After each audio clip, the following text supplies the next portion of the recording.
like you. She even smiles just the way you do. So 4, 3, 2, 1.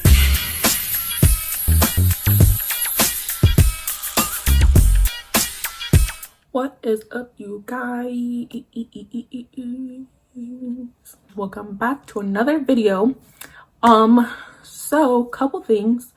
I cannot find my freaking lash glue, so I can't even freaking put on lashes. My hands are a mess. I can't go get my freaking nails done because we're on quarantine. My hair is making me mad because it's not cooperating the way I want it to. Anyway, and then also this is Theodore's tank, so his little thing is flipped over because literally every single time that I flip it back over for him, he freaking goes under it and then flips it back. So I got tired of it and I was like, bro, just, you can keep it like that. I'm not fixing it for you anymore. Anyway, so I wanted to film this video today just about self-confidence, body positivity, self-love, all of that type of stuff. Ew, I don't know what that was. It's mental illness, isn't it? So let's get straight into the video. All right, so self-confidence, let's get into it. That's something that I had literally like struggled with a lot of my life until I realized like people are gonna talk shit about you no matter what, like whether you're fat, skinny, short, tall, all that. It doesn't matter. Like people are always gonna find something to complain about. Like for an example, I was watching one of Aaliyah's Face's videos back, I want to say back in the day, a while back, and I had never noticed anything wrong with her teeth, but I guess, well, I don't even know. I don't know what was wrong with her teeth, but she was saying that people used to make fun of her for her teeth, and then she got them fixed and people were still making fun of her, saying like, oh, why'd you get your teeth fixed and blah blah blah. But I'm just like, hello, like people are so weird. Like, my nigga, you were making fun of her for it, so she went and she fixed it, and now you're still making fun of her for it. Does, like, what's not clicking up here? What? I don't, you just have to realize that people are going to talk about you no matter what.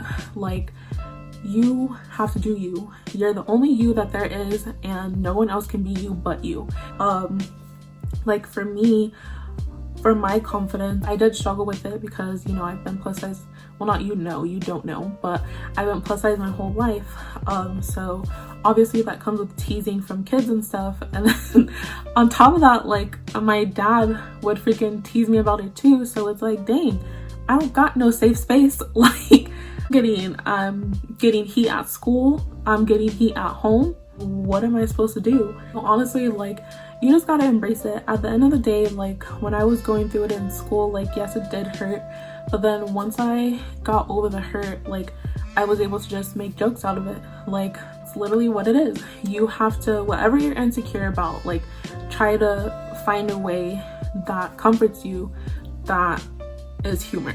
Like, that's what I did. I don't know though, because at the same time I feel like I'm a little bit desensitized to a lot of things. Like, I'm not sensitive at all. My humor is very dark, to be quite honest with you, but like that's just what it is. Like, that's what works for me. I was able to find confidence by making fun of myself and just realizing that if I'm not gonna accept the person that I am, then who's gonna do it for me? No one. So you have to be willing to put your best foot forward, fit forward. I mean, you can put your best foot forward too, but I meant to say put your best foot forward and do you. Don't worry about what anybody else has to say about you, which self-confidence, self-love goes hand in hand. What is that video from the Claremont twins when they're like, I am that bitch, or something like that? No, you need to be like, who are you? Who are we? We are that bitch. Do that. Okay. Who are you? Who are we? We are that bitch. Like, literally, that's what you have to tell yourself, because all the negative stuff that you're saying about yourself and putting yourself down, like, that's going straight into your subconscious. Yeah, I don't know if that's how you say it. Here's the thing. So, some words I do not pronounce properly.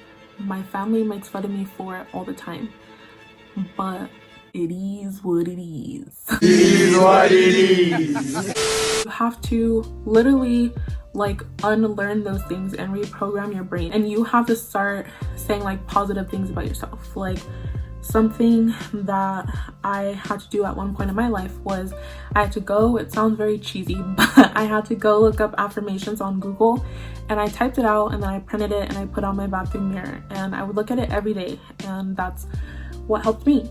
Sometimes you gotta be cheesy to be great. Let these niggas know.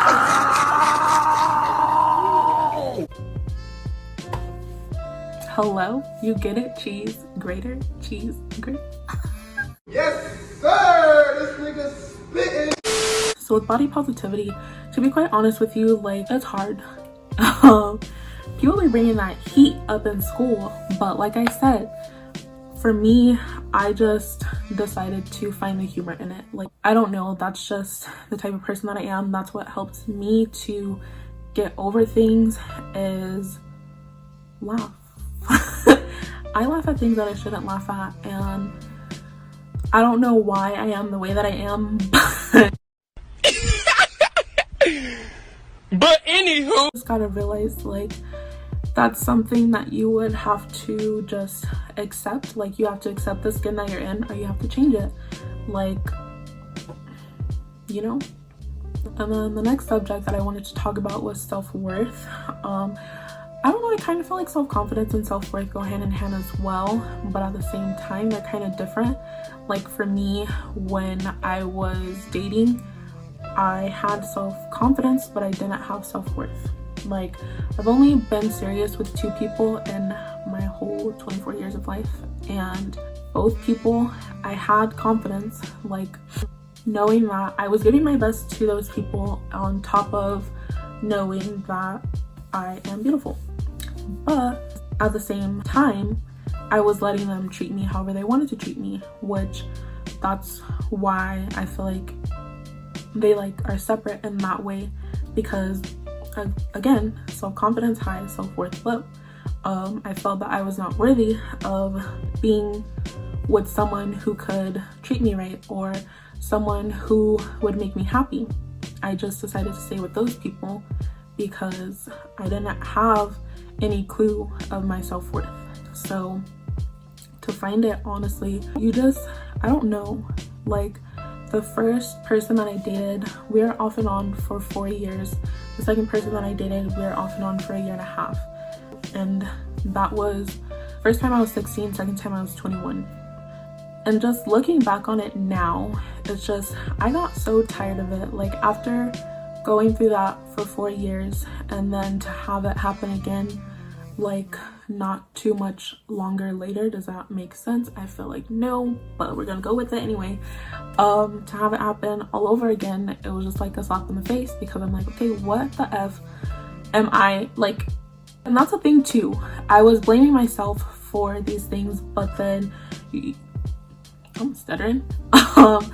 I realized, like, it's not me. Like, I know that I was giving it my all, doing my best to do what I could, but they didn't appreciate it. They didn't deserve me or my love that I have to offer and give. So I walked up on out of there.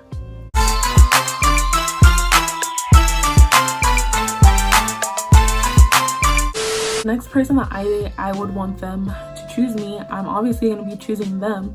I feel like as long as you are both choosing each other and choosing to work on the relationship at all times and not giving up on each other, I think that you can have a successful relationship. Because otherwise, like, if it's just one person doing all the work, which is what I was going through before, then, you know, it's like you're pushing, but that person is they're pushing, but you're pulling. So I feel like that's not gonna work unless, of course, they change their mindset. But other than that, like, after me and the last person stopped dating, I took like that whole year to just heal myself and try to think about like things that I wanted out of myself. Like, you know, I don't have self-worth, so I had to think about, okay, what am I expecting out of myself? what is it that I want out of my life in order to have a successful life as well as a successful relationship and friendships with people as well. That's something that you guys could do too. Like, take a second to just reflect and think about, okay, what is it that I want out of life? What is it that I want out of myself? What are my expectations for myself that I need to reach in order to, you know, be happy, to have self-worth, to have self-confidence, to have self-love within myself? Or, you know, like, to be accepting of yourself as well. What is it that I need to work on and that I need to fix in order to love myself fully and to accept myself? And then you can also do the same for relationships. Like, what is it that I'm expecting out of a person in order for them to have my love, in order for them to deserve my love, actually? You know, things like that, so that you can have an idea of things that you want out of your life, and also take into consideration like what your partner or your friends might want out of you as well. I don't know if like that makes sense or if it made sense to you guys, but those are just some things that help me to figure out like my confidence and my worth in myself. So yeah, I hope that you guys enjoyed this video. I have been trying to film more. I've actually refilmed this video at least, this is my 5th or 6th time, because I'm the type of person, like, when I start talking about something, my thoughts are not formulated. Like, I will talk about one thing and then 10,000 other things decide to get in the mix, and it's just a big old bowl of random thoughts, I guess. But yeah, so I'm gonna be trying to film more videos. I really want to do a reaction video, but we'll see what happens. I hope that you guys enjoyed this video though. Please make sure to comment, like, and subscribe, and I will see you in my next one.